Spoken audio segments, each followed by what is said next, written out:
என்ன ட்ரேடிங்ல எவ்வளோ ப்ராஃபிட் வரும்னு ராசி பலன் பார்க்குறியா? அதெல்லாம் ஒன்றும் இல்லை. இன்னைக்கு என்ன நாள் தெரியுமா உனக்கு?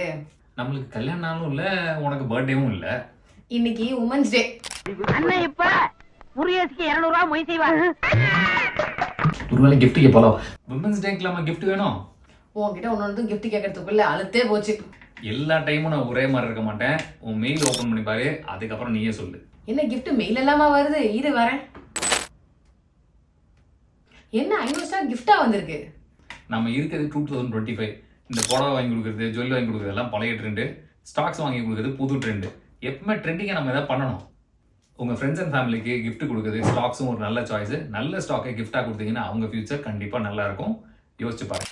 ஸ்டாக்ஸை எப்படி கிஃப்டாக கொடுக்குதுன்னு டீட்டெயிலான ஒரு வீடியோவை யூடியூப்ல ஸ்டெப் பை ஸ்டெப்பாக போட்டிருக்கேன். லிங்க் வேணும்னா இன்ஸ்டால பயோல இருக்கு. இல்லைன்னு சொன்னா லிங்க்னு கமெண்ட் பண்ணுங்க, உங்களுக்கு டிஎம் பண்றேன். இந்த மாதிரி ட்ரெண்டிங்கான கண்டென்ட்டை பார்க்கறதுக்கு ட்ரேடிங் கப்புள்ஸை ஃபாலோ பண்ண மறந்துடாதீங்க.